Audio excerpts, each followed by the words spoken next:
Hello! This presentation is about returning research results to those whose samples were collected as part of the ethical conduct of research and for biobanking purposes. Strictly speaking, it is not the remit of the biobank, which itself does not conduct research, to return or not research results, but to have policies in place that require researchers who provide samples to or obtain samples from the biobank to uphold these policies. Such policies can usually be implemented through an MTA. Community engagement can have an important role in the development of a policy on the return of results and should be used throughout the development of the policy. The process for return of results must be adequately funded. Finally, the return of results policy must be subject to an ethics review. More details on return of results are provided in the module Handbook. In the slides that follow, we will touch upon the obligation of researchers, but biobank professionals need to be aware of these requirements. The obligation of returning research results is based on two ethical principles. That of beneficence, which requires the maximization of benefits, and reciprocity, which is a relational concept related to mutual give and take between the researcher and the donors of samples. It also involves notions of justice. For example, it is only fair that the sample donors are treated fairly. There are three types of results that can be returned: summary results, baseline test results, and individual research results. We will go through each in turn to consider what each means, why it is important, and who has responsibility for what. Summary results are aggregated results of the research.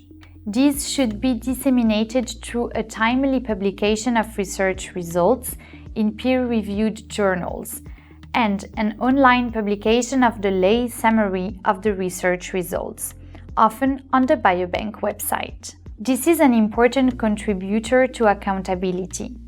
In disseminating these research results, it must be ensured that no individual can be identified or that the results do not stigmatize or discriminate any community or population. Often, biological samples, when tested at baseline for research purposes, reveal some important clinical information. A biobank must have policies in place that require that researchers who collect samples for the biobank have established a procedure for returning these results to participants and have procedures in place to guide participants on where and how to obtain counseling and medical care.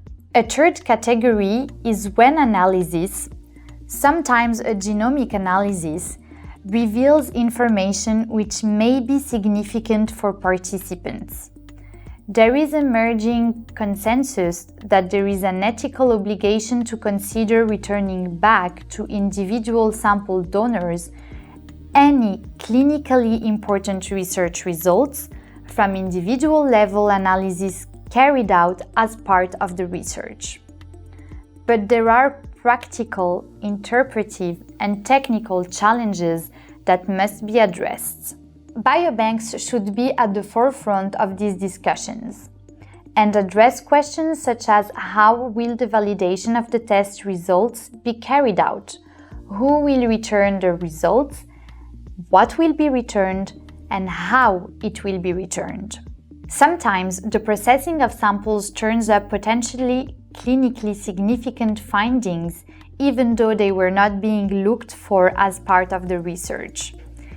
These are called incidental findings. Usually, incidental findings are without a clinical context, are not processed as rigorously as in the clinical setting, and it may be difficult to draw meaningful conclusions from them. The emerging consensus is that such findings should be returned only if they have clinical significance, have been validated, and the results are actionable.